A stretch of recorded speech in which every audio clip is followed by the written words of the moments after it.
it would be great to talk about, fly fishing and stuff like that. We're really just here to have you so we can pitch you some movie ideas All right. and see where it takes us. I always say, like, I'm happy to be pitched as long as you're okay with me saying no. Like, that's Our that's idea is pretty good. right. Yeah, we have that's these the two agreement. guys who do a podcast, and see, they want it now. No. I see it. Clooney and Pitt. Clooney and Brad Clooney Pitt. and Pitt. That's what we're That's going right. for. Yeah. All right.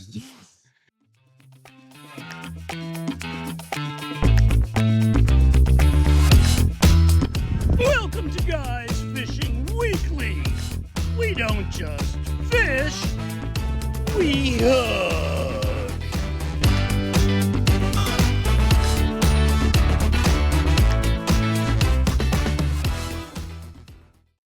Hey, buddy. Eddie, how are you, dude? I'm doing, man. How you doing? I'm great. Good. Who we got on the show today? We're talking with Josh Caldwell, award-winning Hollywood filmmaker and director of the fly fishing movie Mending the Line. Dude, I am so stoked. We love movies in our household. I love fishing, so we're going to blend those two things and have an excellent conversation. Yeah, we can get a little bit behind the scenes in the world of Hollywood. Stoked. We're talking about topics including the filmmaker's journey, the healing power of fly fishing, the importance of authentic storytelling, and the process rather than the result in fishing. I'm super stoked, dude. Let's get it on.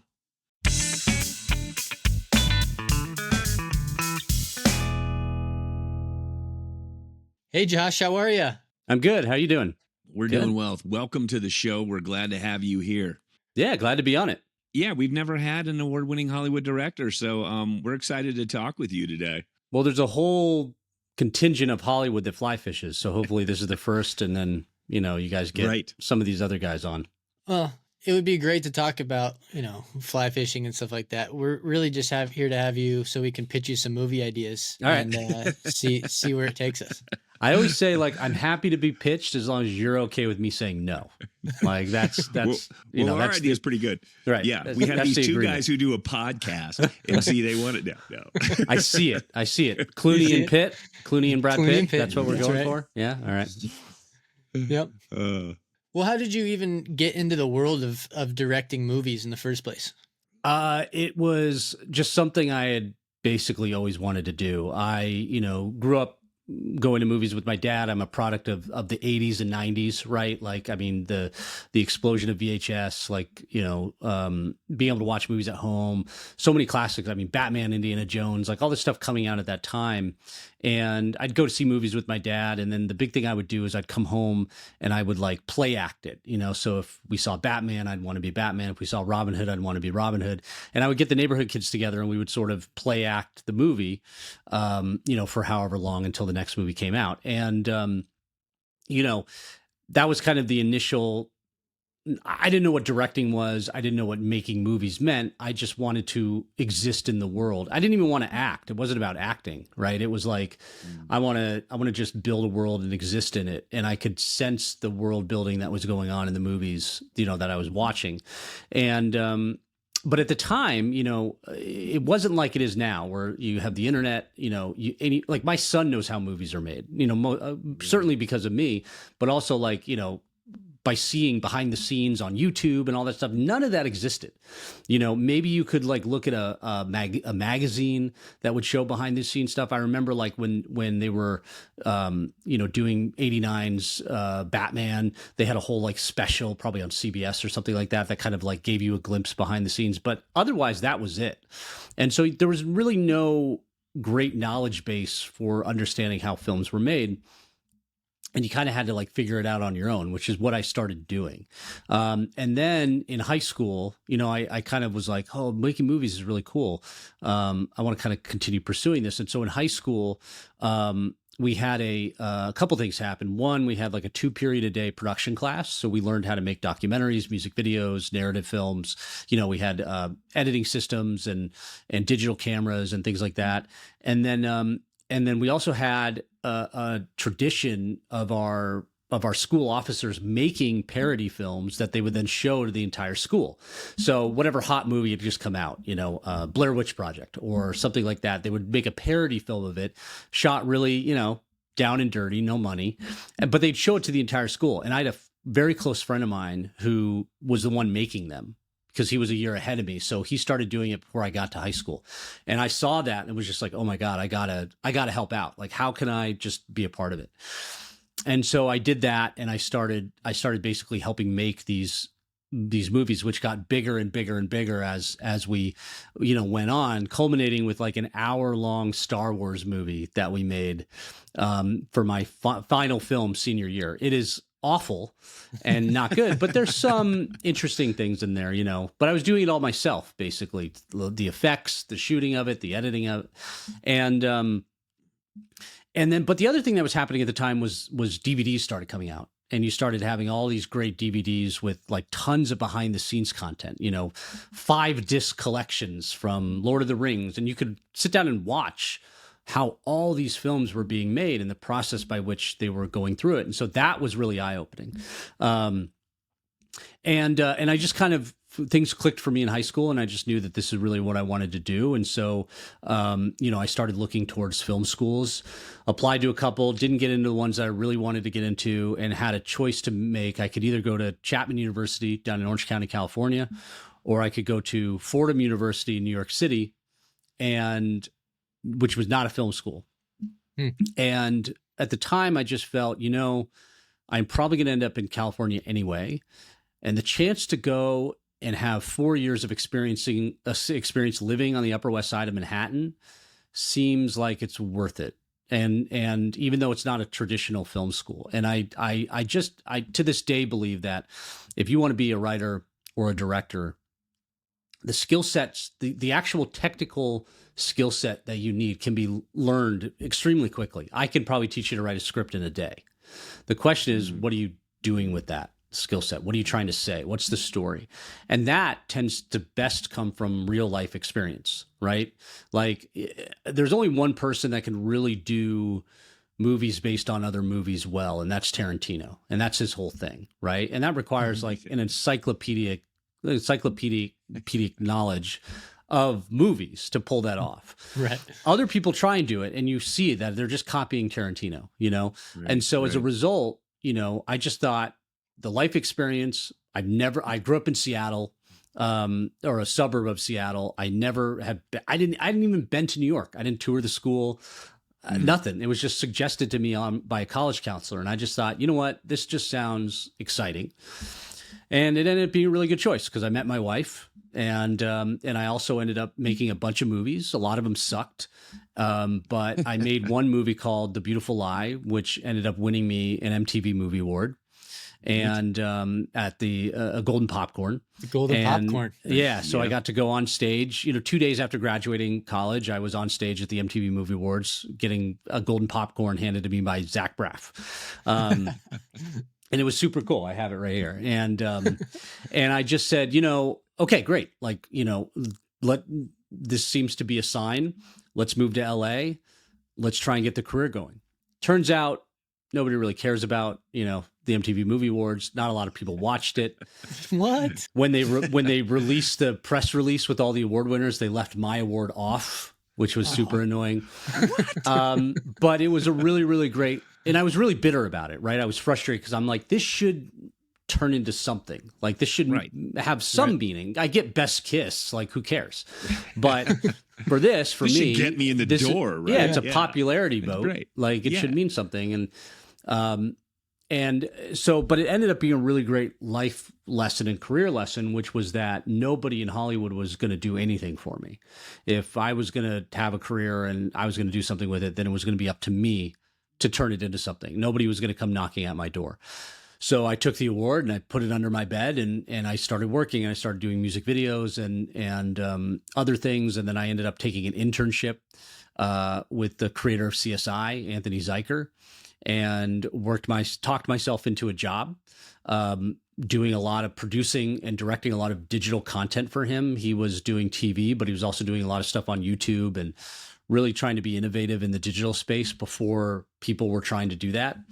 And, I did about 4 years of that, and then said, I can either continue being an executive or I can be a director. And I wanted to direct, and I had been trying to find a feature to go and make, and my budgets, my aspirational budget kept getting smaller and smaller and smaller until I heard a story about how Ed Burns was making movies for like 10 grand, like feature films.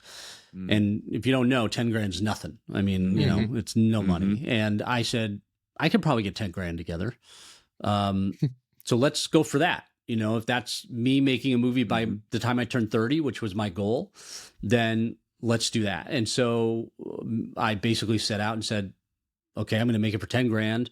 What's the story? And I had this story kicking around in my head about a woman who was stuck on a layover in Los Angeles for 12 hours.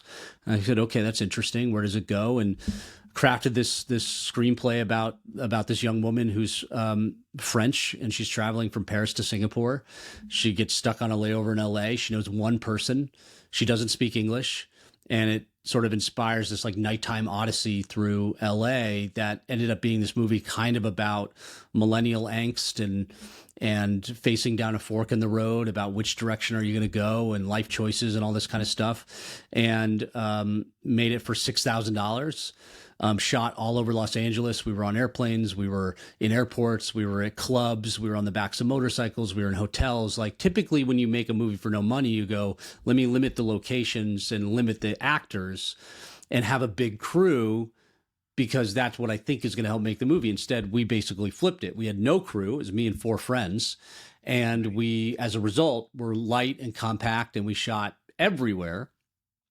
That movie ended up premiering at the Seattle International Film Festival and was basically, you know, didn't end up making tons of money, or it wasn't a big splash, but it ended up basically launching my career. Oh, that's awesome. Yeah. That's crazy. Looking back, go back to, you know, the movies that inspired you, or the movies when you were little. I grew up in, you know, the mid 80s. I was in high school and whatever. And John Hughes was huge. The John Hughes films, Breakfast Club, like that's impactful movies. Was there a director like that who really stood out to you?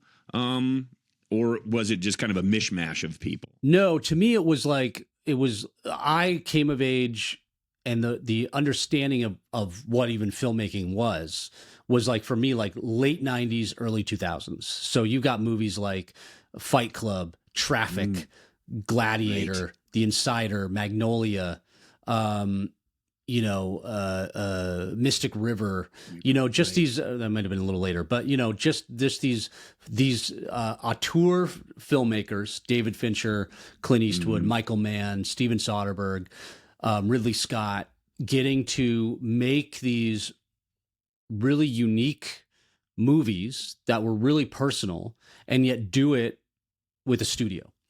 You know, it was not the franchise driven stuff that you get today. It was really like driven by directors making these really incredible films. So that to me is always what I aspired to, was being able to make, you know, not necessarily personal films, but making like films with a unique vision, with unique stories, you know, but do it on a studio level. Like I haven't really set out to be like an indie filmmaker. That's just sort of a place I found myself for the moment. I've always wanted to be a studio filmmaker and making big studio movies. It's unfortunate that now the way Hollywood has gone, that's gotten harder and harder and harder to do. But it's always something that I'm sort of, you know, aiming for. And so, but it was like those late 90s, you know, really auteur driven movies that just really stood out and really became classics and were, you know, just wildly different from one to the next, you know, not the sort of consistent franchise Marvel stuff that you get today. The Marvel. Right. I mean, for someone who doesn't know, I'm sorry, go ahead. Well, I was going to say, I'm going to have you look back again, you know, reliving your timeline. What advice kind of would you give to yourself, or how would you have done it differently if you were to do it again today? That's a good question. I mean, I think that I don't know how much differently I would have been. The one thing that I may have tried to capitalize on more of was the YouTube sort of explosion, because I sort of dismissed it, because at the time I said to myself, oh, and I don't know if this would have changed anything, right? But at the time I said to myself, oh, YouTube is sort of like TV. and I don't really want to do TV. I want to do features. So like, forget it. Yeah. Right. Yeah. Whereas I should have looked at it as, hey, it's an opportunity to do some long form storytelling. Even if you're talking about 10-minute episodes, the point is to do what filmmakers are now doing with, shows on streamers where like they're directing the whole series, like Soderbergh doing The Nick, right? He's directing every episode. It's all his vision. Because what always pushed me off about TV, which you get less of now, you still have it, but like the sort of prime time, television model, TV drama where, every episode's a new director. And unless you're the guy directing the pilot, you're just kind of coming in and calling action. You're not really, and the pilot's the first episode. So like, that is what you use to determine the look and the feel. And there's a lot of power and there's a lot of, you get paid a lot to do that particular episode. But if you're the 5th episode of the season 4, you're not coming in and making a mark. You're just telling the act, you're not even really telling the actors much because they already know the characters better than you do. You're really just helping to sort of shepherd the creative, you're trying to listen to the showrunner tell you what to do and you're just trying to execute. So, that I probably would have leaned in more that way to say, hey, we can do something maybe a little different here. Let's try and take advantage of it as opposed to dismissing it. But I think that like, it's hard for me to say, I probably should have directed the studio movie at age 23 that I was offered. No, I mean, I wasn't offered, you know what I mean? Like it's, so I don't know. Yeah. I think that it was sort of based around the idea that like, to me, what's always helped me succeed is just making stuff, and I think for a long time I didn't make stuff, Yeah. I guess my question may have been a little bit more directed towards like, you said you went on to this internship that grew into a 4-year thing. Do you think, looking back, would you have jumped right in and just said like, I can raise $10,000? Or do you think, getting that time under some other directors and things like that was important? It was also kind of a confluence of events because in addition to having even conceived of the idea of doing something for 10 grand, which I didn't at the time, at the earlier stage, I always thought, I wrote a movie straight out of college that I was like, if I can get 1.5 million, I'll be good. And 1.5 million is also nothing. It's not, it's not a lot of money. Standards. But I think that like the other thing that made Layover possible was the release of the Canon 5D Mark II, the photography camera, because what changed the game for that was you had now a camera that could shoot 1080p video. You were able to use photography lenses because prior to this, it was all video cameras, right? So like it was the video look where it's like this, right? Everything's in focus. It has a very video look. Whereas like movies don't look that way. Like movies are like me, and then this is kind of like out of focus and it goes more out of focus the further behind me you are. Yeah, the aperture and all that kind of stuff. You couldn't use those lenses on video cameras. It just didn't work. But now you had this camera that came out that had a large sensor where you could use these lenses. And also you could adjust the ISO, right? Because on video cameras, you couldn't change the ISO. So like you could take a regular video camera out and like at night and you couldn't see anything. Like you had to light it. Now with the Canon 5D, you didn't have to light that. So like the technology to do that didn't exist prior to that camera's release in the way that I was able to utilize for Layover, because Layover was shot entirely at night using almost entirely artificial lighting that we found on the streets of LA or in whatever place that we were, right? We supplemented it a little bit, but we were able to do so with tiny regular bulbs, So that technology needed to catch up in order for me to even make a movie in that way, where it was literally just me holding a camera. That's really fascinating stuff. My daughter will be stoked to listen to this episode. She just graduated with a film degree. Yeah, she likes photography a lot more than the filming, I think. But she's so this will actually be something she might be interested in. Yeah, finally, right? Finally, all these terms. I'm like, Dad finally cashed in. Yeah, exactly. Well, that was the thing too. It was unrelated, but I so through work that I was doing with Project Healing Waters, through a friend of a friend, I ended up getting introduced to the father of a Yankee player, and I just said, "Oh man, like." because my son's a huge Yankee fan. I was like, if you can like, so am I. So you can do anything for me. You will make, like, I'm a movie maker, doesn't care, right? But if you can get me like something with the Yankees, I will be the hero of the day. And we ended up getting to go to batting practice, and he got to meet Volpe and Conley and a couple of, get their autographed, and Cabrera and all that stuff. And it was like the coolest thing ever, right? So I totally get it. It's like you could be the star of your field. Not that I am, but you could be the star of your field, and it doesn't matter if you can swing something else that's your children are interested in. That's what makes you the hero for sure. Winner, right? Yeah, speaking of that, before you made Mending the Line's, like, you know, kind of like your big film. That's why we're here, because it's about fly fishing. But before that, you made thriller kind of movies. What was your takeaway from thriller movies? Kind of like, is that your thing? Do you like that better than, or is it just storytelling in general? Like, but that's kind of a different thing, thriller, than to this Mending the Line, which is a real different kind of feel to it. It's really interesting. I've been thinking about this a lot, right? Because I have found myself, so the reason why you end up I leaned into thrillers was the method by which I could get financing for movies, right? So there's this whole process called foreign sales, where you take a movie and you go to these film markets around the world and you say, hey, I have this movie. I'm thinking of casting these actors. What would you give me for it, right? And Italy will say, we'll give you $50,000 for the rights, you know, to distribute your movie in Italy. And you go, great. And then Germany says 50,000, and then you build that up, right? And then you're able to take that to a financier or a bank, and you say, hey, I have a promissory note for $1 million or $1.5 million. These guys will give me if I produce it with this cast. And they go, great, we'll give you the money if you get the cast. And then you get the cast, and then you make the movie. The problem is, because of all of this is like foreign driven, you have an option of thriller, action, or horror. It's like those three genres. Right.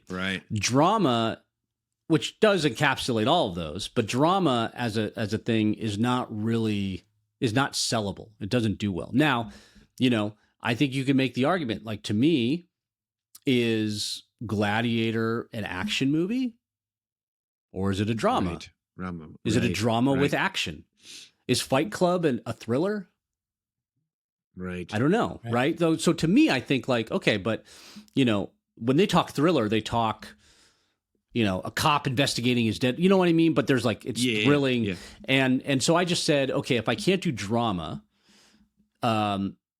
then thriller's probably the closest, maybe thriller and action, right? I'm not a horror guy. So I kind of landed on, okay, thrillers seem to be the place to go, the types of movie to make. So let's lean into that and then start looking for thriller, because I'm trying to find the path of least resistance, you know, I don't want to be that guy that's like, oh, I've got this passion project that's like a 1960s drama that nobody wants to fund, and that's all I'm going to do. It's like, the more movies you make, the more opportunities you get. And maybe you get to that point where somebody says, I'll do whatever you want to do. And then you make a 3-hour epic about Oppenheimer. You're like, you know what I mean? It's like, makes $1 billion and wins a bunch of Oscars. Like, you know, you take that in now. I take in Oppenheimer. People are like, or prior to Oppenheimer, people are like, get out of here. Like, come on. So the thriller genre felt like a good way of then being able to transition into other genres, you know, the bigger dramas that I maybe wanted to do. That's cool. It's a good mix of action, you know, so you get to do some action, you get to show off your action skills. You know, when I think of an action movie, I think of like John Wick now, like, or what's the Chris Hemsworth movie? The two sequels the two movies that he just did on Netflix, about the Extraction, right? It's just kind of wall to wall. You know, that's action now. To me, when I think of a movie like Gladiator or these other things, that doesn't fall into that for me. You know, even G.I. Jane, just as another example, has action in it, but it's not all action. It's not the same amount of action that you find in a lot of action movies today. So, you know, that's just kind of the genre that I ended up finding myself in a way that can get stuff funded. At the same time, in a weird way, I find that I keep getting offered dramas. And like, you know, and I did, my first movie was a drama. My second movie was pretty much a drama. I then did 2 thrillers, and then Mending the Line was a drama. And so, and I've got another project that's a dramedy that was, and I'm like, if this is what's being offered, then let's push in that direction. But, you know, it stays basically, while it's all this comes down to is I'm not a comedy guy and I'm not a horror guy. So that leaves only a couple of genres that really work. Right. Well, storytelling is kind of one of those skills that will, you know, kind of stand the test of time. It's kind of what makes us human in the first place. And so being able to be a good storyteller is probably the skill that matters the most when it comes down to what you're trying to do. Yeah. And that's the thing that's hardest about making movies, is that it's really hard.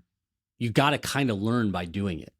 Yeah. And it's few and far between that you get to actually go and do it, you know? And so trying to be in a position where you're really creating your own development pipeline, you're really trying to make your own stuff. That becomes the thing where that's the push, because the more you could be directing, the more you learn, oh, that worked, that didn't work. Oh, that was a huge mistake, you know? Like, I mean, there's a massive mistake I made in Mending the Line, you know, that like, you know, come back to, but, you know, so it's a process by learning, and you don't get to do it enough to really, you know, there's some people that are just brilliant at it. I mean, you can have Paul Thomas Anderson come out and do Boogie Nights as his second movie, and it's brilliant, you know, but it's also, you know, at the time he had 15 million. He has a real crew. He's got a studio behind you. Like, you have the support system that sometimes you don't have when you're making an indie movie, because the challenge is now with independent filmmaking, which is what Mending the Line was, is you only get, for the budget you have, you only get maybe 20 days to shoot. Right. I mean, we shot for 21 days on Mending the Line. That you can't put at the start of the movie, hey, by the way, this movie was shot in 21 days for a budget of X millions. Right. You know, that's not comparable to A River Runs Through It that shot for 6 months, had 4 times the budget.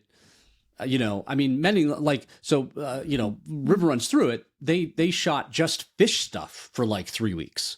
Right. That's very different than we're shooting our whole movie in 3 weeks. And so that's the challenge now, is you're often limited time, limited resources, you know, and you've got to execute, though, at the same level that all these other movies are executing at. So you got to be really smart about how you pull it off, because you just don't have the same, you know, you can't pull off the same car chase scene as you can in Fast and Furious. It's just not possible.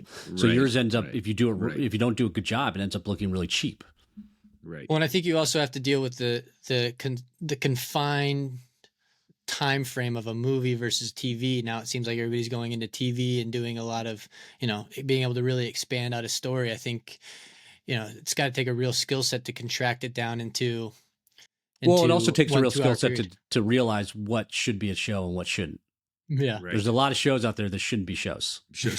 You know, they're not shows, they're movies, you know, and they've been stretched to a degree that you're just like, oh my God, just like, come on, like, get to it. Right. You know, but yeah, I mean, it's because obviously longer amount of time, more eyeballs, you know, when you're coming out weekly, now people have to subscribe for 2 months, you know, to see the whole thing. And some shows are brilliant. I mean, I think that there's some shows that would never make a good movie, and there's some movies that would never make a good show. Yeah. Right. Well, that's interesting. You know, with Mending the Line, you opened a lot of topics, a lot of interesting things that are going on in culture today with vets and PTSD and things like that.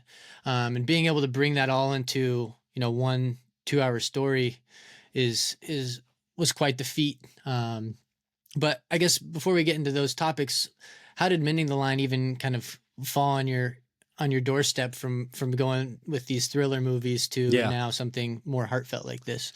So it was probably the only way it would have come to me, which is just completely random.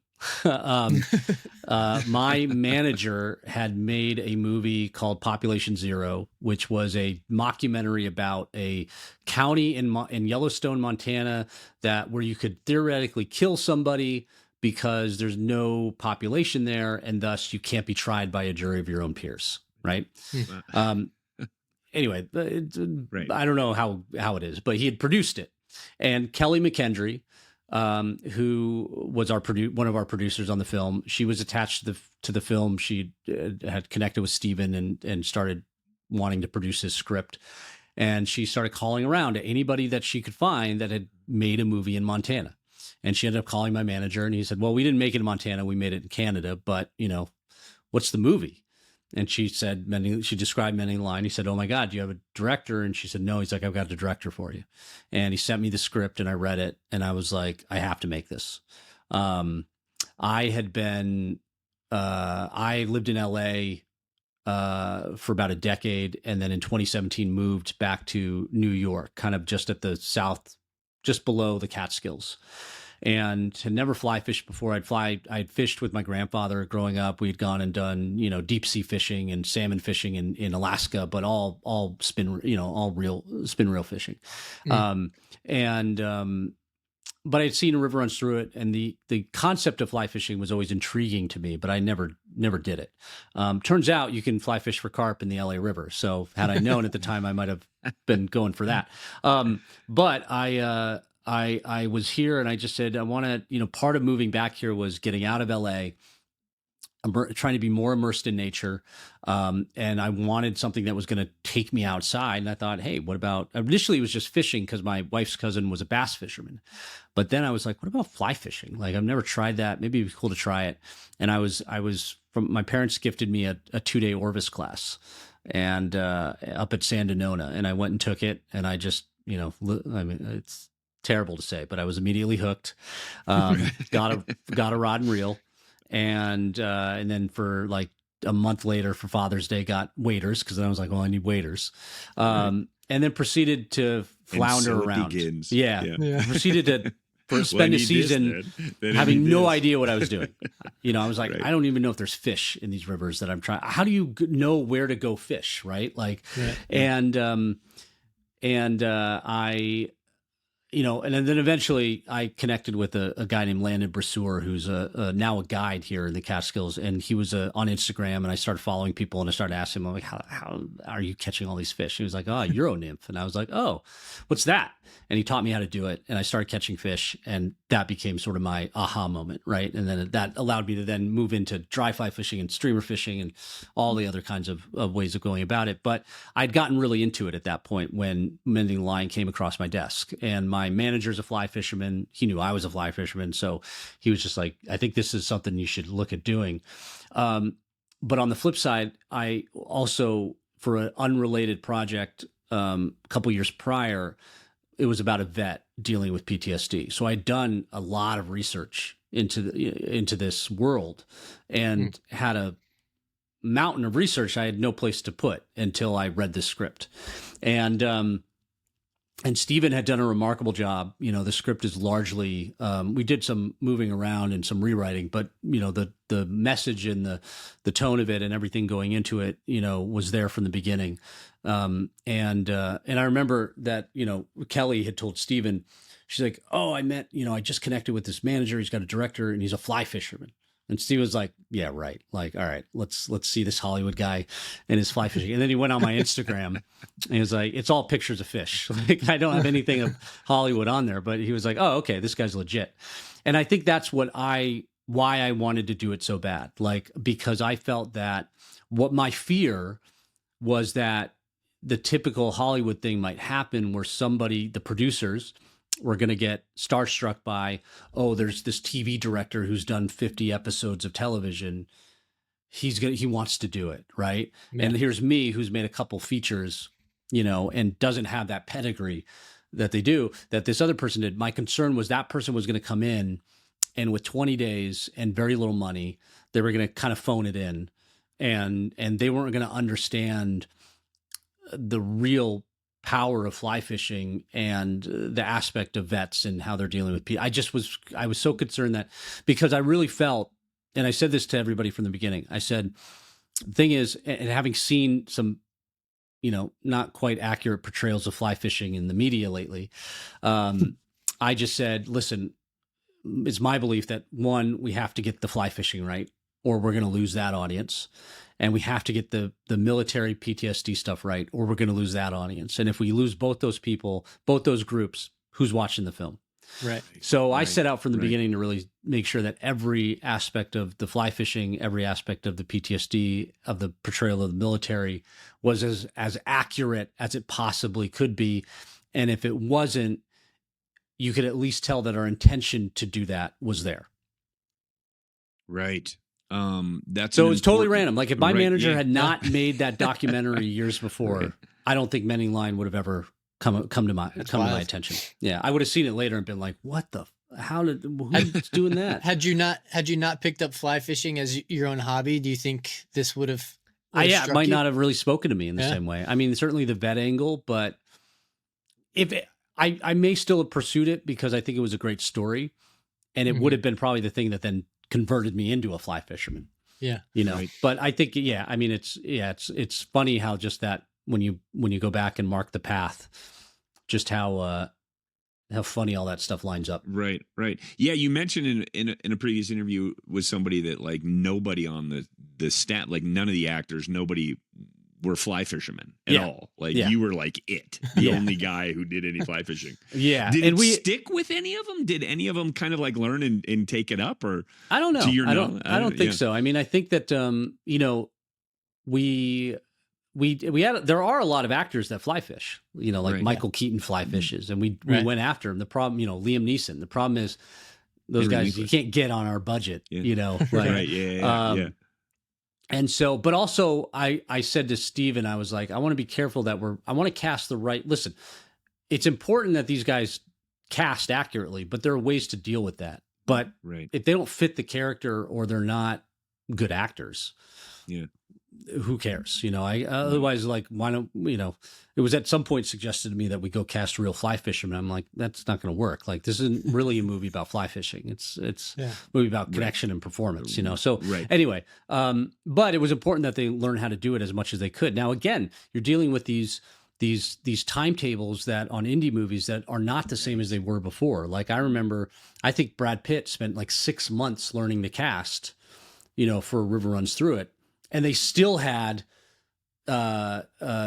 Jason, what's his last name? Anyway, they still had the guy doing the shadow casting for him, Right. And I can't believe I'm blanking on his name. But they still had casting doubles. So I just said, listen, like I mean, fortunately, none of our characters are described in the script as having a casting method like Brad Pitt's in A River Runs Through It. So, I mean, Cinqua's character is just learning to do it. So that gives us some flexibility. Yeah. Brian's character is kind of like a blue collar fisherman that came to it late. So like, he's not going to have the perfect cast. Maybe Wes, but we never really established him as any kind of like savant, and then with Perry was kind of the one person that had actually been fly fishing before. And she was like, well, I only went once. I'm like, well, that's more than anyone else that we're looking at has done. So, you're in, but you're in. Perry's spirit, she spent a lot of time learning, and she would go fishing in between, on her days off. And she really wanted to get it right and really wanted, Brian kind of fell in love with the rhythm of casting, but I don't think he ever really continued it. And I don't think Cinqua did either, but, we only had a short amount of time. And thankfully though, we had a real, awesome guy named Simon Gosworth, who heads up Sage's like education program. I mean, he's like a world record flycaster, and he was basically provided to us by Sage, who was a partner with us on the film, and he taught everyone how to cast. So he was a real asset. Yeah. Nice. Some of the things you explore in this movie, way deeper. What are some of those things that really kind of you took away from it, translated into your own life? Because they talk about that a lot, how movies can affect the people who work on them and that kind of thing. And so from a directing standpoint and working with this film and this script, what are some things that kind of really were eye-opening for you that kind of translated into your own world, maybe that kind of helped you understand something a little bit better? Well, the interesting thing is I actually had quite a good understanding of the power of fly fishing prior to going into it.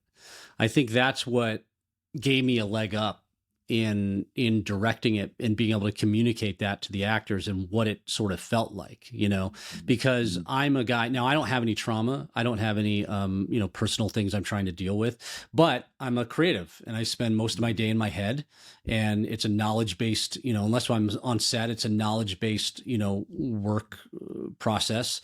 And you get tired of that, and stepping out on a river and spending eight hours not thinking about anything, just kind of the focus in on the present that's required of fly fishing. That's what I was able to convey to people, was to say, listen, to fly fish correctly, right? Mm-hmm.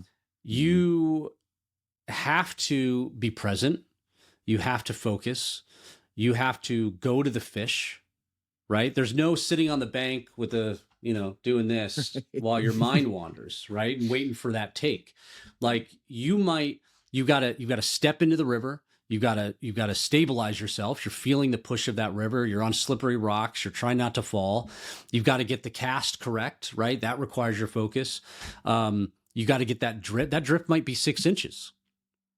And so it's 6 inches, and then you're picking it back up again. There's no time for you to be, you might take a break, but there's very little time for you to be just like, oh, I'm just going back into, my day, I think in the simplest way, that the way that works is extremely powerful. And it's very obvious why guys who have, specifically PTSD, military, or even women that are experiencing trauma of there's breast cancer survivors that are doing fly fishing, any kind of the power of that to help people who are experiencing trauma loops, which prevent you from escaping it. Now you sort of short circuit that by focusing in on this event that prevents you from really thinking about anything else. And that I think is really where that power came from. So that was something that I actually very easily understood about the project. What was really sort of impactful to me was just how universal the story ended up being for so many vets that I met as a result after making the movie. Certainly meeting a bunch of guys beforehand, hearing their stories, having their stories inform the movie. Ike's line about, the military is only a chapter, but it's not the whole story. That was conveyed to me by a vet. And he told me that was something that an older vet had taken him out fly fishing and told him that, and said, listen, it's, it's not the whole story. It's just a chapter. Right. And so taking that, the whole process by which they go through the Wounded Warrior program and the way that they're evaluated and all that kind of stuff, that was not in the original script. In the original script, Coulter was out of the military. He had already been discharged, and he was in a halfway house, dealing with the injuries that he was dealing with. But I was struggling with, and I think Steve was maybe struggling with it too, is I was struggling with, why would he go fly fishing? I don't understand why he would go. What would be the point of going fly fishing for him, other than, oh, you might heal. It's okay, but we got a movie. We got to get this thing moving. I don't have a year of trying to convince him to go, and I need him to be convinced pretty quickly, because you just don't have the time in a film. Maybe if this was a series, you'd finally get that. Spend a whole episode on it. But and so we were looking for well, why would he go fishing? And I was out in Montana on a scout, and we went on a Warriors of Quiet Waters fishing experience, and we got to chat with a couple of guys who were team leaders, and while we were there, and he was telling me the story of, I was injured, and then I went through this program, and I wasn't sure if I was going to be in or out again. I was like, wait, what program? And he described basically the process that it's a longer process, but the process that is in the movie, where they're not discharged. They're basically sent through a series of places and evaluations to determine whether they're going to go back into the military or whether they're going to be honorably discharged. And I said, oh, that's really interesting, because if that's the path that Coulter takes, and he is told, hey, fly fishing may help you get better quicker, and you can go back in the military, which is the only place he wants to be, well, now he'll do anything. And so it was through hearing these stories and the research and the conversation with these guys that ended up really helping us inform the story in a way that allowed veterans later to see, oh, these guys got it. Like so many times I had vets come up to me and say, that's exactly what it's like, or hey, that moment when the chair falls and he ducks and goes for his gun. The amount of guys who came up and said that's happened to me. I've had several vets come up and say, how did you know about the dreams? How did you know about the dreams? And so it was the way in which what we told was a very specific story about this particular veteran, but how other vets were able to connect to it, and really open up and how it would allow for dialogue, around their own experience, and the way that they could say, so many people were able to say, finally, I can show my spouse or I can show my family what this is like. And I think that at the heart of it becomes, really special as a film, for it to connect to people in that way and allow for the sharing of this really, really difficult thing that these guys are going through, and the experience of that. And even though it's about vets, it's also not limited to that. You talk about first responders, cancer survivors, people that have really dealt with a lot of trauma. The peace that you can find on a river can be extremely powerful, and the ability to share a movie like this and share it with people that may not understand or may not know, and have them at the end of the movie say, oh, I understand now, I think is really a testament to Steven's writing and the movie that we collectively were able to put together. I imagine, in working a career in a pretty thankless job as a teacher, there's the validation that comes when vets tell you those kinds of things and they say, you really got that right, or how did you know about those dreams? Like that, yeah. That kind of authentic validation for you has to be like, that's got to be it right there, right? The box office numbers, yeah, it's great to make money. I get it. Yeah, we do that. We want right. that to happen.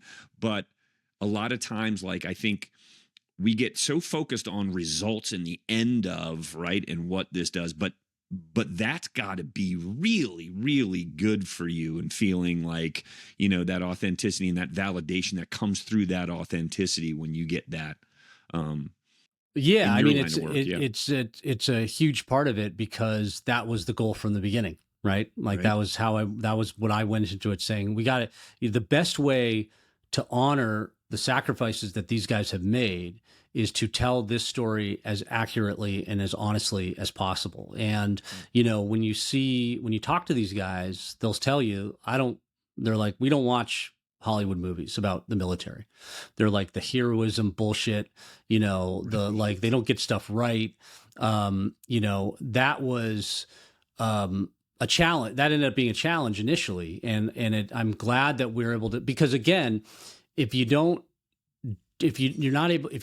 fall back on the traditional Hollywood tropes, then you've missed an opportunity for this to be used and connect with the guys that really need it, Mm-hmm. And so, it's certainly, I mean, it's the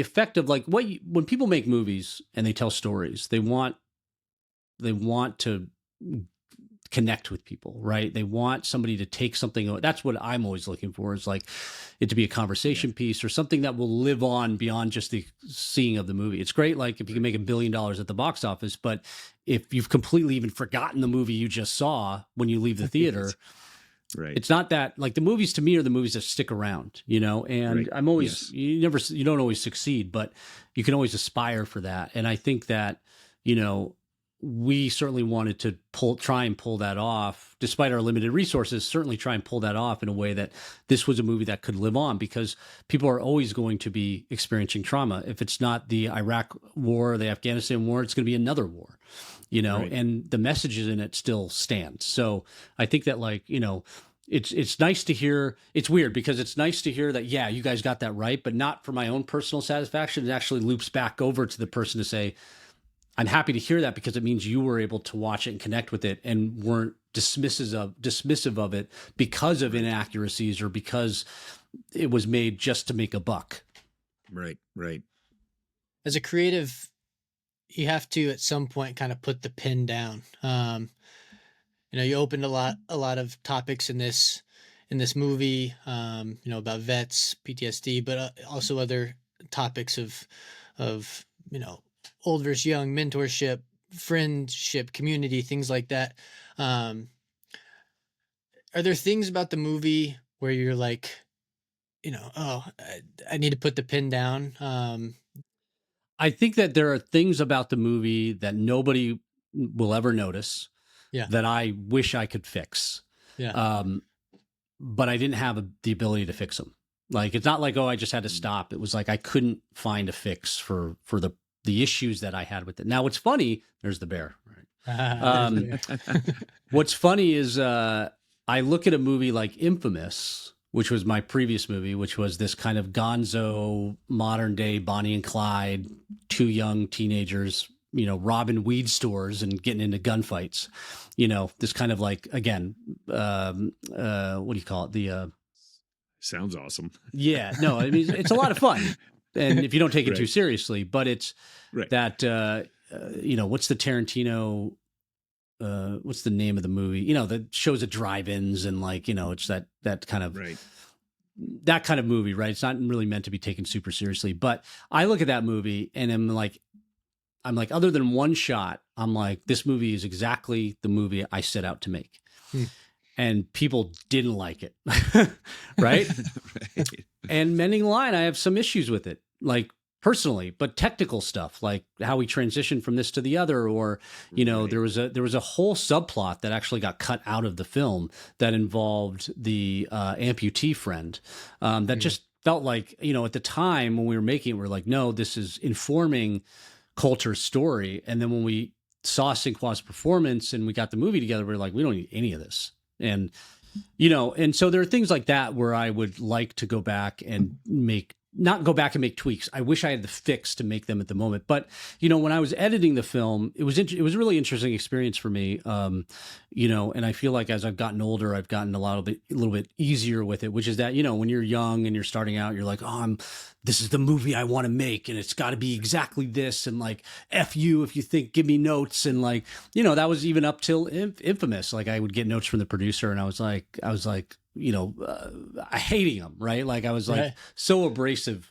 to any comment on what we were making. My vision, all that kind of stuff. And I remember with like Mending the Line when we, there was some of that because you're the director and you're trying to execute something. But I remember when we got into the edit, which is usually where all of it crops up. I remember just having a bit of an epiphany as I was going through it, the process of putting it all together. And I'd been watching the commentary track on the movie Traffic. And, Traffic is a multi-plot, multi-storyline thing. And Soderbergh was talking about how him and his editor, they were really struggling with the sort of middle part of the movie.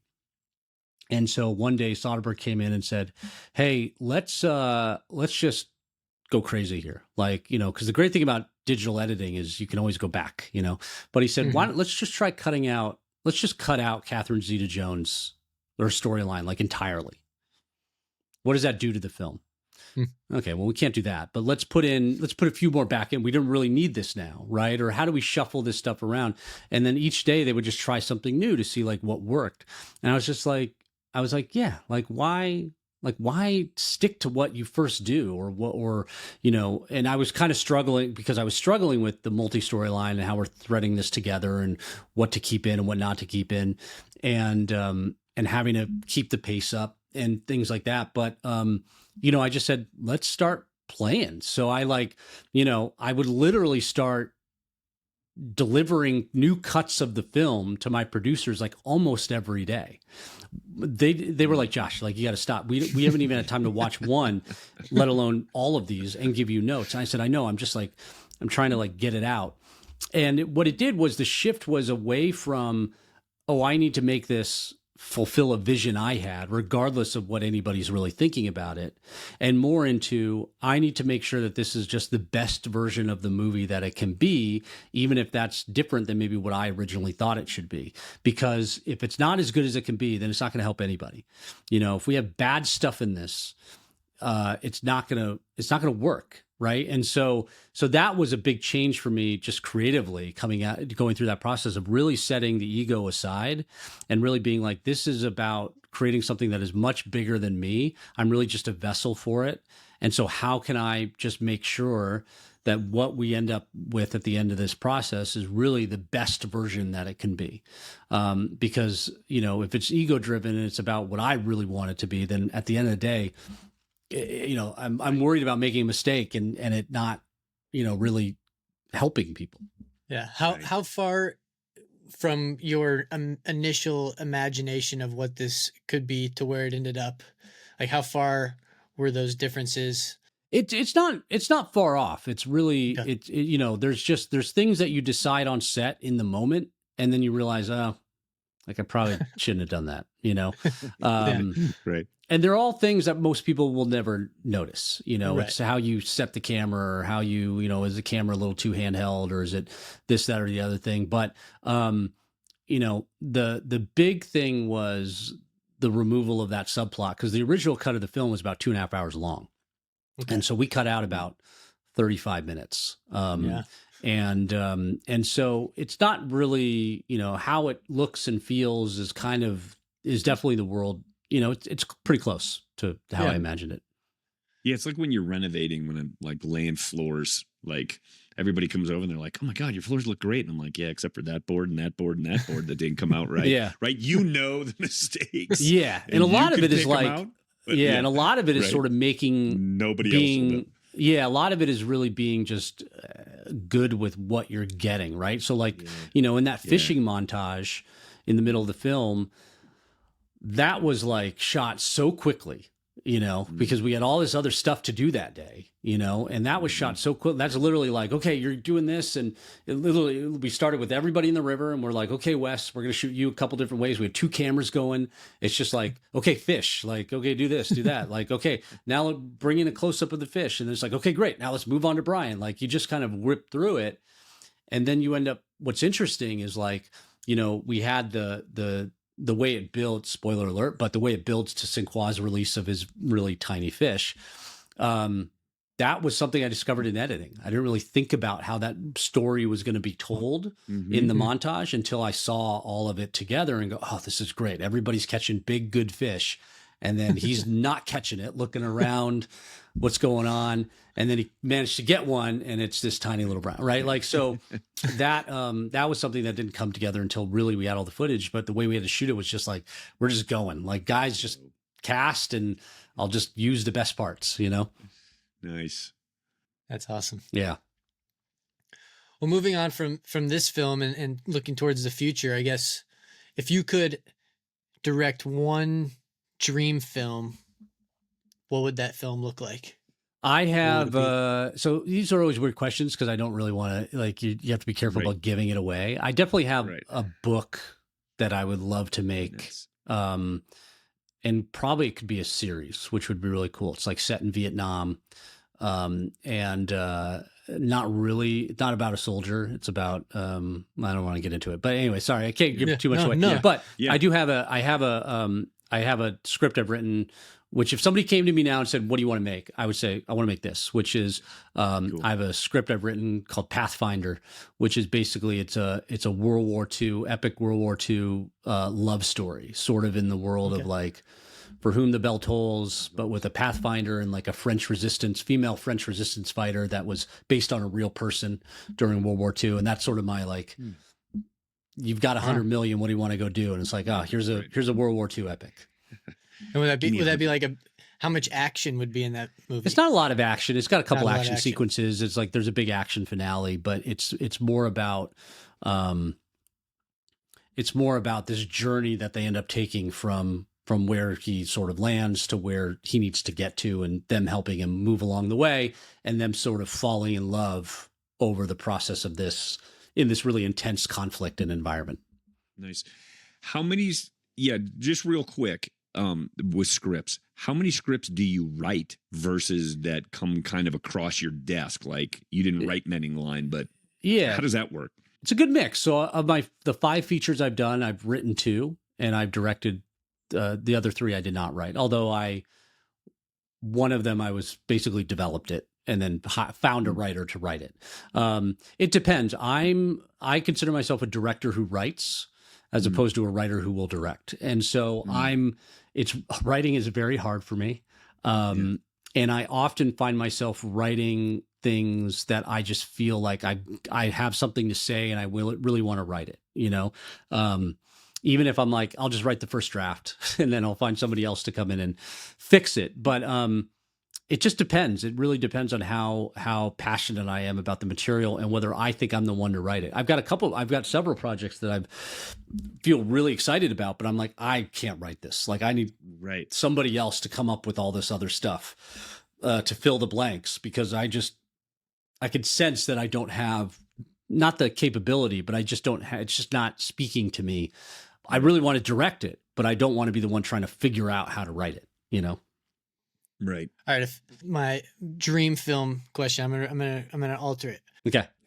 If you could direct any film that happened in the past that's already been created, what would be like the film that you would have been like, oh, that would be the coolest to have done, or that would have been a movie? Stuff. So I don't know if I wouldn't be remaking it, right? But it's just, I wish I could have directed it. Just be a part of it, yeah. To me, that movie is Traffic. Okay. Yeah. So good. I remember so good. I saw that movie 5 times in the theater. Wow. And just, it was so different. It was so unique. And just the sort of tone of it and the story of it. I'm just like, I remember even at then being like, that's a movie I wish I would have directed. I don't think I would have done as good of a job, but I wish that I could have said I directed that film, because especially to me, you go through this whole journey, all these characters, and you get to that end. And spoiler alert, you got Benicio del Toro watching the baseball game, and Brian Eno's score for An Ascent comes on. It's just like, to me, it was like magical, in the same way that like, I don't know if I would say I would have wanted to direct it, but like, a movie like Gladiator, I also saw like 5 times in the theater, because like I would get to that end part where spoiler alert, Maximus is dead, and and you have that great score, the Hans Zimmer with the I forget her name, I'm blanking on her name right now, but the female vocalist, yes, just carrying you in, and I'm like, it's like, oh my God, I would go back just to get back to those moments, just to experience the finale again.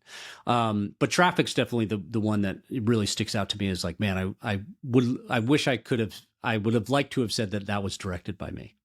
Yeah, that's an awesome film. The way they just came all the way around with all the different ways. Pulp Fiction was that way for me too. When I saw Pulp Fiction in the movie theater probably 4 times, 5 times. But to me, like a movie like, and I think Traffic, again, I might not have done a good of a job, but Traffic's a movie I could have directed. I could not have directed Pulp Fiction. Like the uniqueness of Tarantino's approach and his style is not something I could ever really do. I don't think my version of it would even come close to what it ended up being. But yeah, I just remember the thing that stood out was that, at the end, they're walking out of the cafe that they just robbed or whatever. Yeah. But like in the movie, John Travolta had already died. You know what I mean? So it's like that whole that was just like mind blowing at that time. I was like, wow. And then the dialogue. Like you see, spoiler alert, like, John Travolta die right in the middle of the film, and then he's back alive. It's wild. I mean, I think that's what was so cool about that time period, was making those movies and them succeeding. Right. Them making a lot of money and winning awards and getting a lot of attention, because, hey, like people were actually interested in seeing that stuff. Now all that's moved to television. All those really interesting different ideas are all on TV now, because all the features are risk adverse and they're all about like, franchises, that kind of stuff. Now, if you were to ask me what my favorite movie of all time is, my favorite movie of all time is The Insider by Michael Mann, which I think is one of the best movies ever made. And a perfect study in characterization and style, and the fact that you can make a 2.5-hour movie about people talking interesting. Right. And I even think it's a better movie than Heat, which is probably blasphemy in some places. But to me, it's one of the best movies ever made. Nice. Where do you think are movies gonna swing back? Are we gonna move away from TV and back into features, or is this just the way it's gonna be for forever now? Well, it's interesting. The problem is that the people that are controlling sort of distribution and controlling the production of a lot of films, bigger films, they are now part of multinational conglomerates, and they're risk adverse to losing to taking on anything. Meanwhile, they're losing money left and right because of this franchise. I mean, Joker is a bomb. Joker 2 is a bomb. Going to cost Warner Brothers $140 million probably. Wow. And so, which you never like to see movies fail, right? That's never a good thing. But with the over-reliance now on franchise and IP, and the lack of original films, the problem is nobody's going to take the lesson of Oppenheimer and apply it to anything else, right? It's the exception. It's not the rule. Whereas I think Oppenheimer is a great example of, like, you put a good filmmaker with good material and you make something really interesting and you give it a legitimate release, you're going to get stuff that's good, and people are going to want to go see it. They may not want to see it in the theater all the time, but maybe they'll see it at home, and there are people that want to watch. But I think that, so that's a problem, which is that the people really controlling the distribution are risk adverse to doing anything that's unique or different, unless you're a Chris Nolan who can sort of force your way through it. Right. I think, though, what's really interesting in Hollywood, though, is you're seeing a lot of similarities, I think, to like kind of 1950s Hollywood. There's kind of bloated budgets, an over-reliance on stars, an over-reliance on material that is not very good. And, the result of sort of Hollywood in the 50s was the independent, down and dirty independent movement of the 1960s that gave you Coppola and Scorsese and Spielberg. And all these other really, Brian De Palma, like all these amazing filmmakers that had a really unique vision and made some really, really great movies, unique movies that really stood out. So I'm hoping maybe we're into that wave and I can sort of capitalize on it. But I don't know. It's tough to say. Part of the problem with streamers, everybody loves streamers, but streamers don't make any money. So like, you can take, you're even, it used to be Apple, Netflix, Amazon, maybe less Netflix, but Apple and Amazon, they don't make their money from doing movies. So they can spend $1 billion on content and they don't care, because every time you buy something from Amazon, that's where they're making the money. The problem is, how long can they put up with not making money in that department? How much can they have that albatross around their neck? And are they willing to put up with it? And you're already seeing a constriction, right? You're already seeing them pull back on the amount of stuff they're making, and being more risk adverse with it. But I think the problem is that stories and movies are inherently risky, and there is no way to make them not risky. There are too many factors that are going to determine whether a movie's good or not, or bad, or whether it's going to make money to control for, and you can see it. You can see it in the way that franchise movies that cost $300 million bomb. And you can see it in the way that like a scrappy movie made for $5 million becomes $100 million success. William Goldman always said, nobody knows anything. And it's still true today. Like everything they're just guessing. I'm guessing. When I come up with a story idea or a script, I'm guessing that this is going to do well or is going to connect with an audience or whatever. I have no proof of it. And I don't really know until you make it and you put it out there. Part of the problem with filmmaking is that it's just a very expensive craft to engage in. To take a shot at you. Yeah. It's not like painting where you can paint 50 canvases for $3 and go say, okay, well, 10 of these worked, but the other 40 didn't. But fine, I made, $10 on the other 10, on those 10. And so I'm in the black, It's just a very challenge. And there's just a lot of things that come into play, like Mending the line. Like, we have a perfect plan in place for how we're going to execute this film and the production of it and how we're going to move stuff. And then out of nowhere, during an 8-week drought in Montana, we get hit by a week straight of rain. Can't plan for it. Didn't even think it was going to happen. But now, well, hey, that week we'd plan to shoot all of our fishing stuff. Now, I think Fishing in the Rain is epic, but this is a movie about fly fishing in Montana. We can have every single scene be in the rain.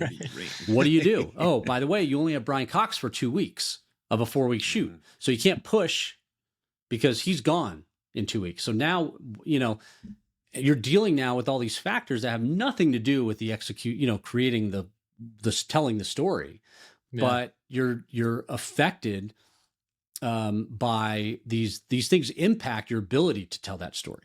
And so, it's all this stuff that becomes very challenging making films. There's a lot of things in play, and I don't know. I mean, I think audiences, there's always going to be a place for audiences to enjoy and watch movies and television shows and have stories told to them,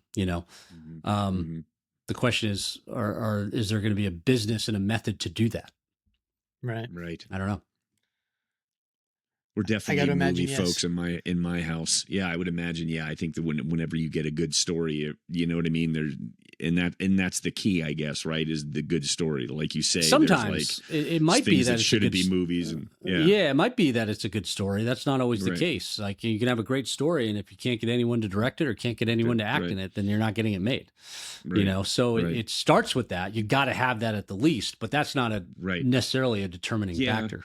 Yeah, I guess that's for me. That's always at the heart of it is what's the story behind it. There are definitely some fun, mindless movies, right? That have a fun storyline, but I think like Traffic is just insanely good. Those kinds of deeper things. So, well, moving to the next topic at hand, I know that you were or have fished and are friends with David Coggins, a guest on our show. I think it'd be awesome if we kind of live planned a trip. If we all got together and came up to your neck of the woods, what would a trip with the 4 of us look like? Well, if we're not going to David's, private fishing grounds, that'd be the first recommendation. Which would be awesome if we could. I think that the place I like to take people up here that I feel is like the most consistent and possibly the best chance of catching fish would probably be to head over to the Farmington in Connecticut, Farmington River. I'm here in the Catskills, and there's certainly rivers like the Beaverkill and the Willow Weemock and the West Branch of the Delaware and the East Branch and the Esopus, but those rivers are very temperamental. I could say that maybe we do a float day on the West Branch because I think that's worth it.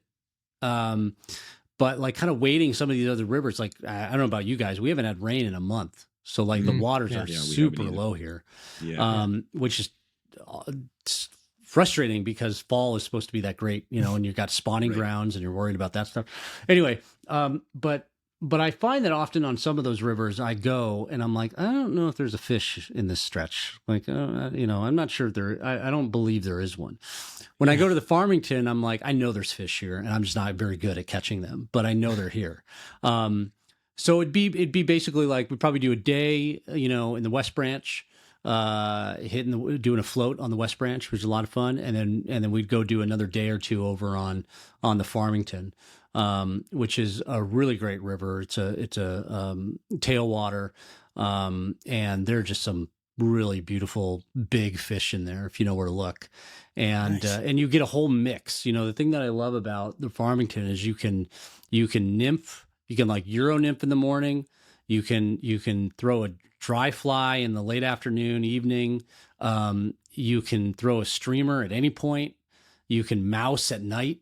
I mean, there have been days where that's how I did my day. I'd Euro in the morning, or I'd throw some dries if I saw stuff coming off, and then I'd mess around for part of the day, and then evening, find where I'm going to post up because I knew a hatch was going to come off, and you fish for an ISO or a Cahill until basically dark, and then you switch to a spinner and you're casting at dark, and then before you take off, you throw a mouse, and land something really good. And so it's just to me, it's probably one of my favorite rivers. If you guys were to come up here, that's where I'd take you. Nice. And I don't think David's fished it either. So, including him in this party. Yeah. We can introduce him to some new water. Yeah. Good. Yeah, for sure. Well, how about we wrap this up with the GFW hot seat. Sounds good. Welcome to the GFW Hot Seat, where the name of the game is to answer the questions. And the prizes are... Wait, who said we have prizes? There it is. No prizes. Yep. I'm not participating. Got to give away something. It's true. Next time. Yeah. What's one thing you're currently celebrating in life? It's a good question. I think that just, I mean, I'd say a big thing right now is that I've, you know, in addition to doing the movies and you know, that happening, I've been putting a lot of attention on sort of building out a commercial production company, focusing on doing stuff sort of more locally, doing stuff that's like tourism and fishing based and like that kind of stuff. And again, trying to just get out and shoot, right? And all that kind of stuff. And so I've been meeting with some really good success on that, which is always good news. And so that's been something really good to sort of feel, again, a little bit validated in that world as well as you try and build up a business and get stuff going, doing what you love to be doing. Cause I realized recently movies, especially with the two strikes that happened, the simultaneous strikes that happened, is like, I don't want to be I can't be reliant on just movies, you know, to do what I love to be doing, you know, which is really shooting and telling stories and capturing that stuff. So I've had some nice success with that lately and I'm hoping it continues. That's fantastic. What's one piece of content, book, video, TV series, movie that you'd recommend to our listeners? That's fly fishing related? No, could be anything. Absolutely anything. That's could be absolutely anything. A wide. It is a wide array. Wide net. Well, I'm always. I've for a long time been a huge fan of the author Ryan Holiday. He wrote a book called The Obstacle is the Way, and to me that's the Bible basically. Nice. No, you know, not blasphemy, but to me it's just like. It's one of the books I recommend to everybody. And I just think it's a fantastic book for sort of dealing with anything that comes at you in life, and a really good introduction to Stoicism, which has become very central to my own life. So that's a book that I highly recommend to everybody. Awesome. Great book. Yeah. What's one of your favorite fishing memories? I'll give you two. One that was really successful and one that was not successful. So the not successful one was, you know, I was fishing on the Esopus, and I forget what time of year it was, but I had found this, you know, there was this pool that was like kind of right outside of the town where Phoenicia. I mean, you could walk to it from a restaurant, you know, and it was, I was fishing it with my buddy, and I, basically was indicator fishing, and it stopped, and I was like, oh, I'm on bottom. Great. And I kind of, you know, tried to get it off, and then all of a sudden I felt the head shake, and I was like, oh, like this is a fish. And it then started taking off, and swimming all around the pool, and the pool was sort of surrounded by these rocks, where the rest of the river kind of kept going, but there were some gaps in that. Fish got out. I'm like, okay, great. I got to chase this thing. So I end up chasing this rainbow, huge. It was a 2-footer, 100+ yards downstream. I'm climbing over rocks. I'm falling into the river. I'm high, you know, just keeping it elevated. And I got it about a foot away from the net at one point, but it was not tired. I mean, this thing had a lot of energy. And I got down to this bridge where on one side of the bridge, it was sort of shallow and like, you know, pocket water, easily wadable. And on the other thing, it sort of went down into this deep channel. And I was like, well, I'm not going under there. And the fish started to get into that area and eventually went. And then I was like, okay, well, I'm just holding on now. And my line ended up, through all the action, got tangled in the reel. So it like locked up and snapped off. And I remember the reason why this is so memorable to me was I remember coming back because my buddy was trying to help me. And I remember I was like, yeah, I lost him. I was like, dude, you chased that thing all the way down the river. I was like, yeah. And I just sat there thinking, I'm like, you know, the reason I realized in this moment, which is a weird thing to say, but I realized in this moment that any depression or letdown that I felt from not catching the fish stemmed from the fact that I did not get a photo of it, of me holding it. Yeah. And I was like, but why does that matter? Like, why do I care about that? And I realized, and then in that moment, I just had this thought. I was like, nobody is waiting for Josh Caldwell to post a picture of a fish they have no idea about on Instagram. Right. So it's this entirely self-inflicted sense of like, oh, I accomplished something or I didn't accomplish it, or like thinking like, oh, everybody's waiting. Everybody knows I didn't catch it. Right. Or they're waiting for me to post it, and they're sitting on their phone just like, why hasn't Josh posted a picture of a 2-foot rainbow right now? And I was just like, just enjoy the fact that like it gave me an epic fight. It's a story I've now told on all these podcasts. The fact that I didn't catch it is almost like in some ways better, but it calmed me down from this feeling of like, why am I doing, I'm doing this. Am I doing it to post about it and have people say like, nice fish? Or am I doing it because it really brings me joy and I want the experience of it? And some of those experiences are going to be heartbreaking. Life is not all up, right? It's highs and lows. Yeah. And so it was just like a great realization that I'm like, none of this matters. And like, who cares if it's on, Instagram or not? Well, let's let everybody take a minute and point and laugh at Josh and say, ha, you lost a fish. Because it's never happened to anybody else. So that's one memory that really stands out. The other memory was very recent. I took a trip up to Labrador as sort of a 40th birthday present, and went fishing for giant brookies, which was largely inspired by the late John Girac and his adventures in Labrador. I went to Three Rivers Lodge, and it was one of the most memorable experiences of my life. I mean, you're in literally the middle of nowhere. Like you're an hour away to any civilization by float plane. And just the landscape and the rivers you're fishing, and knowing that like, I went onto a river that had, a stretch of river that had not been fished the entire season, just know that like, very few people have ever been to that spot you're standing on.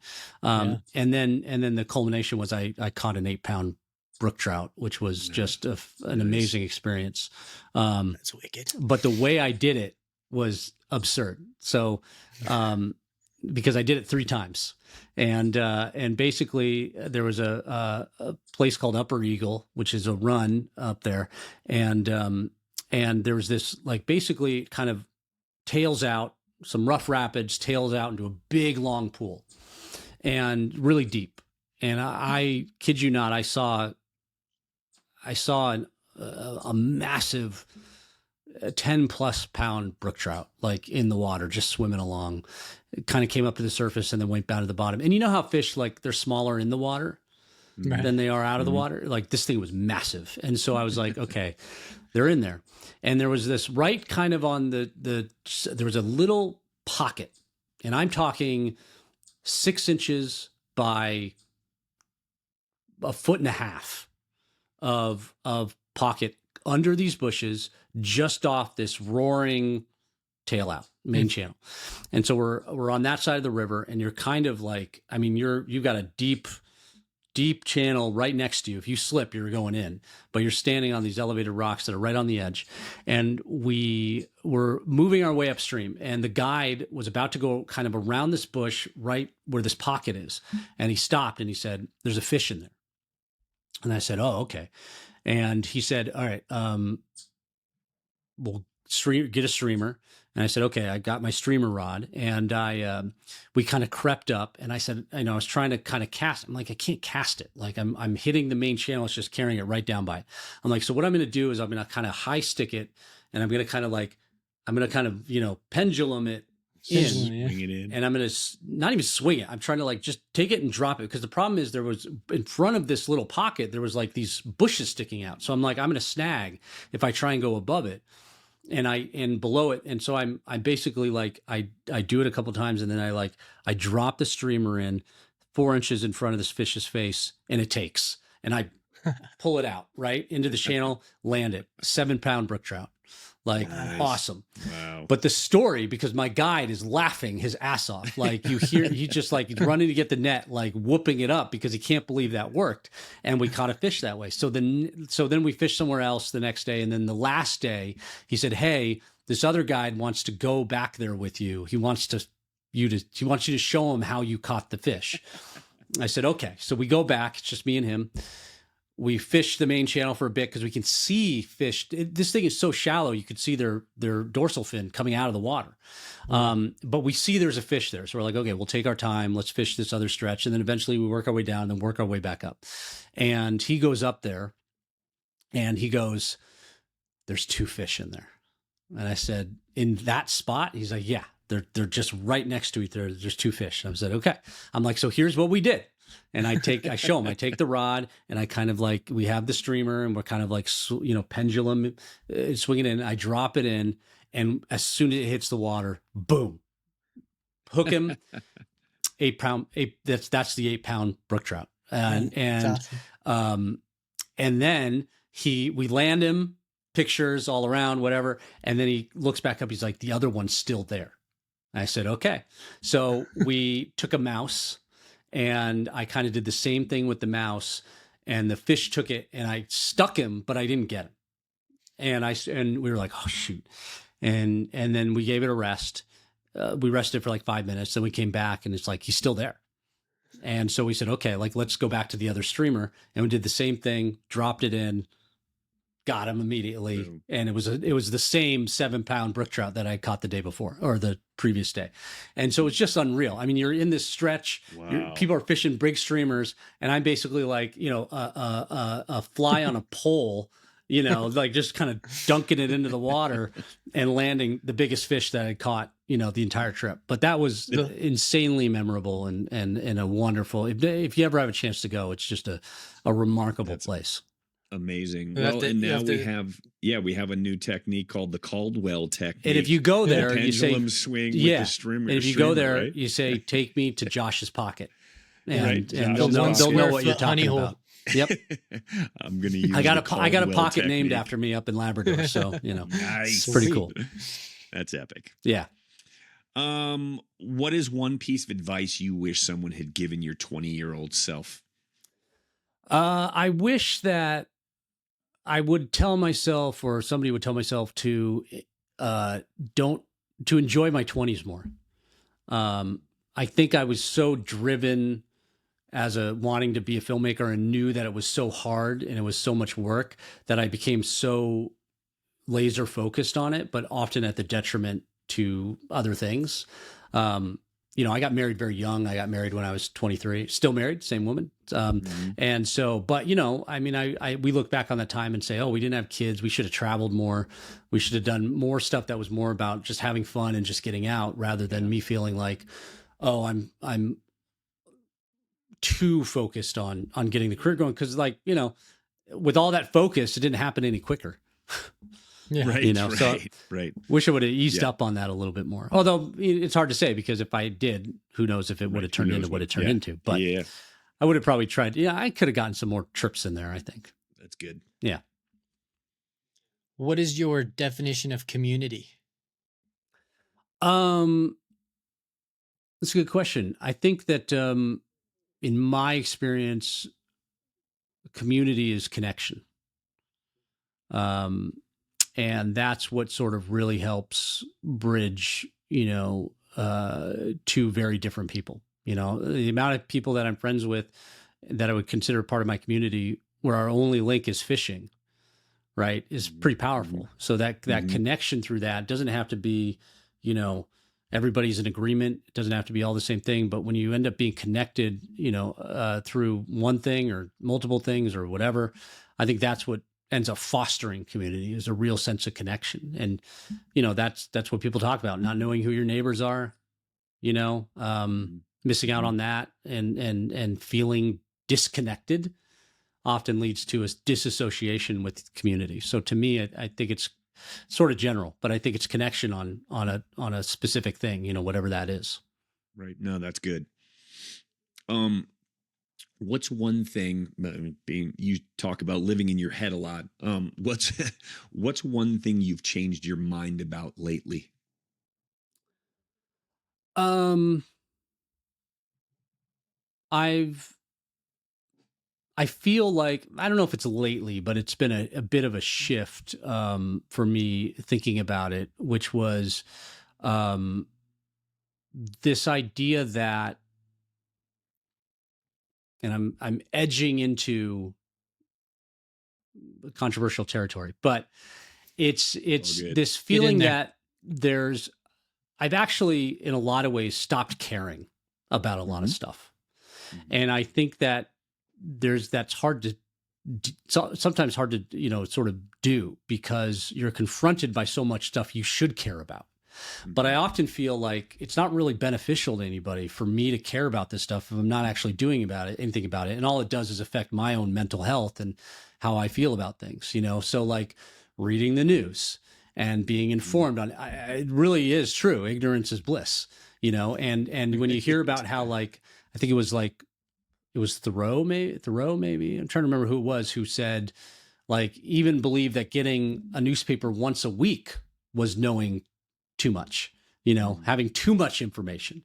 And so I've really over the years, and especially lately, really tried to sort of like cut that off and actually be somewhat less informed about what's going on in the world, because frankly, like it just doesn't always concern me. And I find that so often people get really passionate about caring about something. And I sometimes go like, why? Right. Like, Right. why do No, you care absolutely. about that? Because I don't, one, I don't know what the connective tissue is, but I don't know, but look at what you caring about it is doing to your Mhm. whole being, So actually to me, and I've always sort of been like this a little bit, but like really just kind of being like, I don't really care. Right. I don't care about that, and Right. it's freed me up to just sort of, to really care about the things that are important to Right. me and are impacting the world around me, and really focused on the ways in which I can sort of help, foster connection. I mean, I could tell you like, without getting into it like politically, I'm sure I'm very different than a lot of, I'm not this on the same side as a lot of people politically and a lot of people that really love Mending the Line. I don't really talk about it, but it's like, to me, I'm like, that's irrelevant. For Mhm. me, I think you can be a human being, and you can like, Yes. so the ability to sort of tell that story and connect that community and foster that connection between two people who may otherwise be different. I think that's the important thing. That's the thing that we should all be doing, and I think that sometimes when you care too much about an issue, and I'm not saying that issues aren't important and there aren't things that you should Right. really care Right. about, but like it can often be, it creates that us versus them. And there are always going to be things you differ on. There are going to be people who like adamantly believe that fly fishing is only dry fly fishing and will get into an argument with you about that, somebody that's throwing a streamer. And that's how ridiculous that whole idea is, not to say that with other things, lives aren't being impacted, but I've just found like, unless it really is something I can do something about, I have found that it's much easier to sort of let it go and accept that it is what it is, Good. and it's like, there's that great book, like, what is it like? Oh, like the art of not giving a fuck or something like that. Yes. Yeah. Yeah. The subtle art. The subtle The art of subtle not giving a art of fuck. not Like, giving a fuck. you only Yeah. have so many fucks to give. And so, Right. who are Yeah. you really going to give it to? No, It's all I that think kind of stuff, and I think like stoicism factors into that, and like what is in your control and what is not in your control, Right. what is up to us, what is not up to us. And remarkably, it's actually incredibly freeing. And it really, to me, is like, it helps. So that's been a big shift that's occurred for me over a couple of years. Good. Yeah, I think you do get a little bit of caring fatigue when you try and care about everything. And I liked how you said that right there of like, caring about the things that you really care about and trying to eliminate everything else. Like, how can I actually make an impact? Right. Yeah. And there Right. are a million ways you can do it. It may not be protesting. Maybe it's Right. having a conversation with somebody. That's how I've tried to think of it, as like, well, if I'm a filmmaker, protesting is not going to do anybody any good for me to go out and protest, just as an example, right? Whatever that is. Right. Yeah. Because I know people that did. And I'm like, I think it's, to me, I'm more useful in this world to find stories that I can tell that may connect people or may make people feel a certain thing about something, or, something like that. I think that, that to me is a lot more contributive, I think, than some other things. And so, it always goes back to that line in that I always think about in Sex, Lies, and Videotape, where Andy McDowell is like, but what about all the trash? Like, I just get so depressed because of what are we doing about all the trash? And you're like, yeah, if you start to think about these issues, you're like, you're going to lose your mind, because you're like, this is awful, and it's the end. Much. Right. Yeah. You get So, the for sure. mindset. Well, our last little segment we always do is our conversation between guests. And our last question came from Jennifer Wallace, the author of the book Never Enough. And her question for you is, when was a time that you felt like you mattered?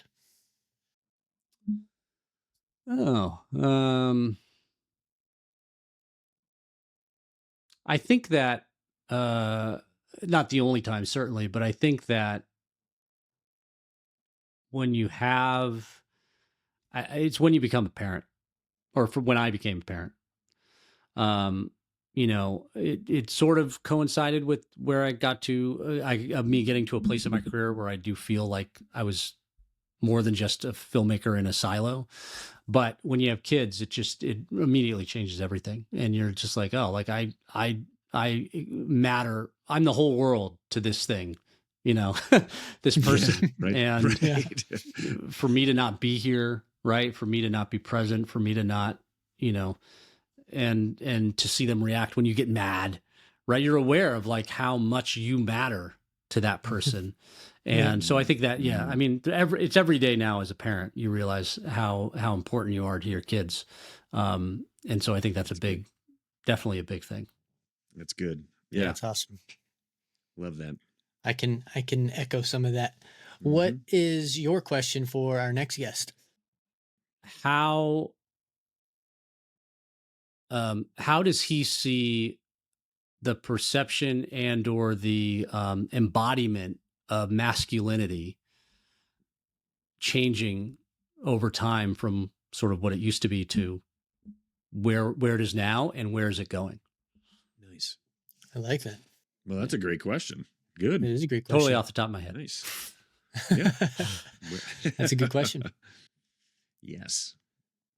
Well, this has been awesome. And Mending the Line was an absolutely fabulous movie that I watched opening weekend in theaters. Yeah, I love that you saw it in a theater. It was awesome. And so thank you for making that and continuing to champion where people kind of are sort of forgotten. So yeah, no, absolutely. I think that, that's what storytelling is. It's sharing with the world a part of that world that they didn't know, and weren't familiar with. So the more you can, that's sort of the power of it, right? Obviously you have the facts, you have these organizations, but sometimes it's just, you need a made up story to really connect with people. So, right. Josh, let our listeners know where they can get a hold of you or reach out to you to give you kudos on your great film. Or pitch you a movie. The best place is Instagram. I'm at Joshua Caldwell Director, and from there you can find everything else. But Instagram is usually the best place. Coolio. Perfect. Yeah.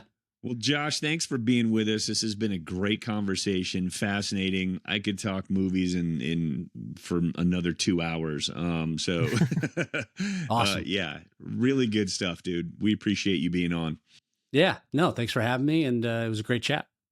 We'll talk soon and see you on the river. Sounds good.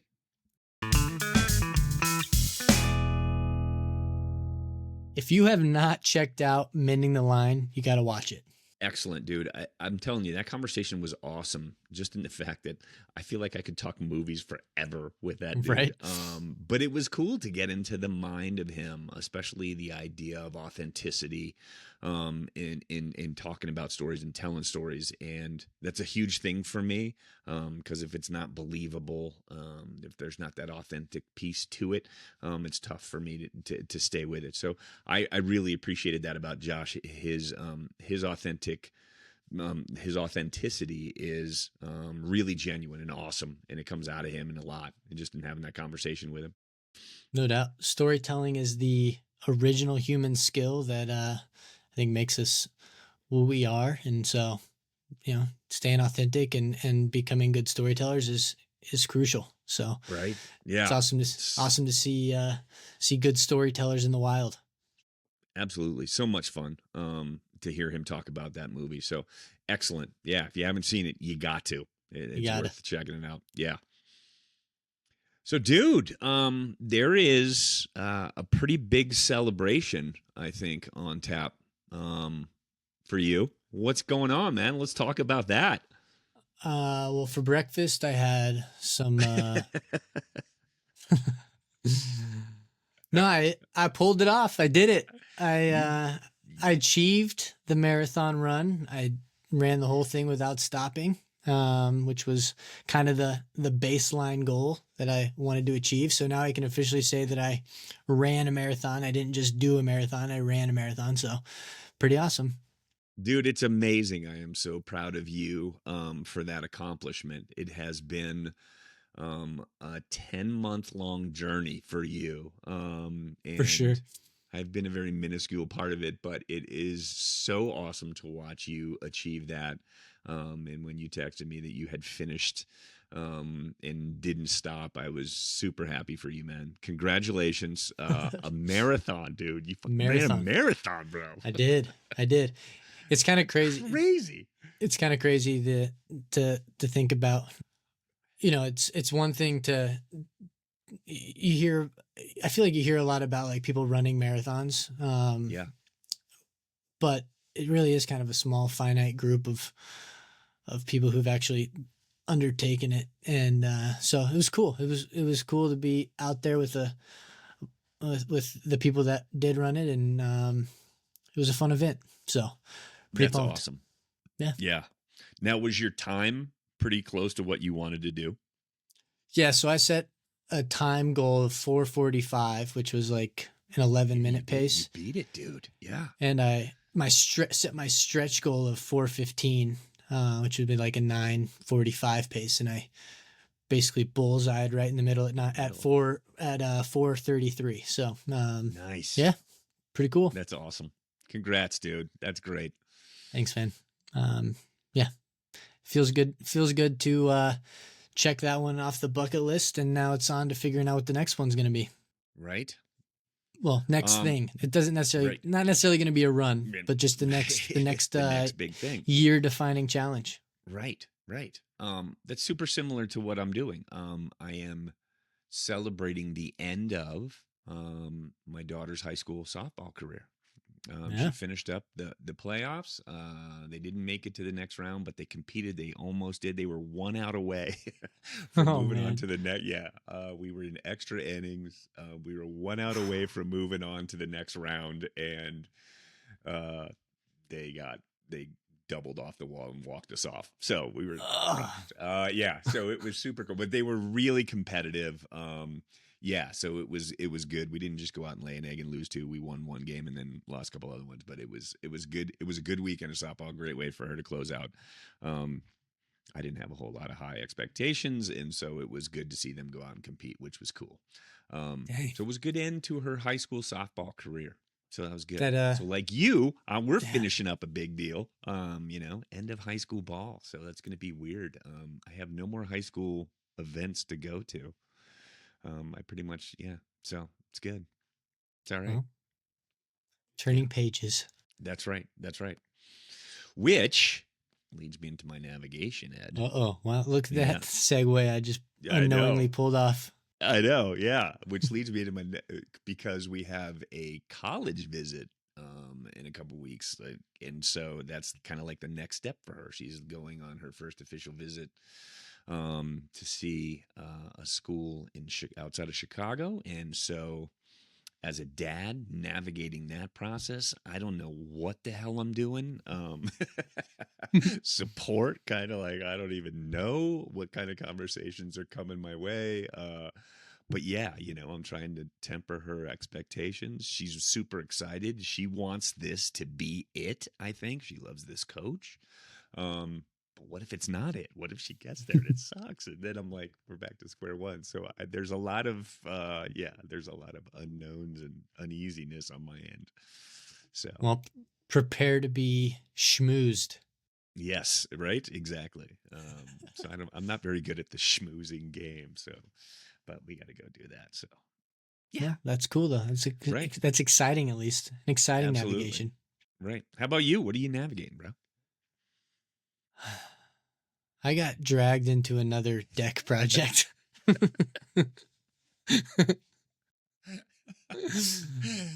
I figured, like, from all the blues of the last deck project, you might say no, but you didn't. I didn't learn my lesson. Somebody said you can use a power drill, and I was like, oh. So yes. So I am in the throes of figuring out how to build a wheelchair accessible ramp. So it's a new endeavor, a new thing I've never built before, plus a whole bunch of other different intricacies that I got to work through. So we'll right. Here's the thing: stay in the mindset of what you're doing. You're giving back, and that's right. That's good. That's a positive, right. Dude. That's right. And have fun navigating that. Yeah. Try to keep that mindset. Yeah. It's so yeah. Another deck. Right on. Good stuff, dude. Well, another great episode, brother. No doubt. It was a fun one. Absolutely. Good conversation. Love you, man. Love you too, bro. We'll talk soon. Talk soon. Bye. That's all for today's episode. Thanks for listening. Make sure to visit our website, guysfishingweekend.com, to check out the GFW merch, sign up for our newsletter, and learn how to get involved with the community. We appreciate you spending even a little bit of your week with us and are glad to have you along on the journey. Stay legendary and happy fishing.